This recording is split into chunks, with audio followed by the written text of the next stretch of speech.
roughly $580 billion. That's how much government plans to spend in the 2016-2017 fiscal year. You will see that the budget is in fact very modest. In fact, in nominal terms, it's actually lower than last year. So that gives you a sign that we are not on any excursion to spend recklessly, but rather what we have to do is to spend more smartly and make sure that every dollar is accounted for in a productive way. The budget is actually 28% lower than the $808 billion that was approved in last year's supplementary estimates. That revised budget reflected the $1.5 million used to fund the Petrocaribe debt buyback. For recurrent expenditure, that is money to deal with housekeeping expenses, government plans to spend $459.4 billion. That includes $181 billion to pay the wages and the salaries of public sector workers. It represents about 10.5% of Jamaica's gross domestic product.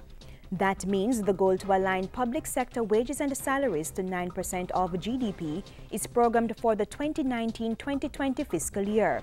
In the meantime, government will implement critical aspects of the public sector transformation initiative to reduce costs. On the capital side of the budget, $120.6 billion will be used to fund various projects, including those for infrastructure development. Government will fund projects totaling roughly $91 billion, while multilateral and bilateral partners will be providing $29.6 billion in complementary funding. Let's take a look at the allocations for various ministries. As usual, the Ministry of Finance got the largest allocation, $290 billion, most of it to pay the country's debt. The second largest allocation went to the Ministry of Education, Youth and Information, $93.1 billion. The National Security and Health Ministries also received sizable allocations.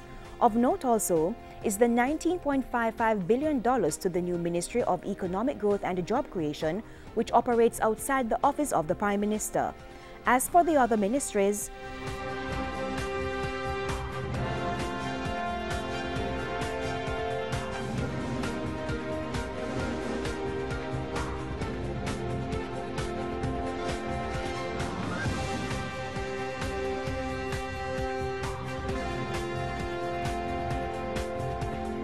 so how will government fund it all?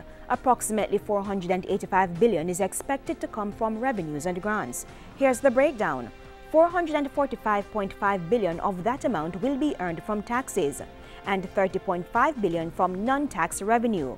The remainder will come from capital revenue and grants. The country is also expected to get $89.4 billion in loans to help fund the budget. Following the tabling of the budget on April 14, the Auditor General now has 2 weeks to assess the fiscal policy paper.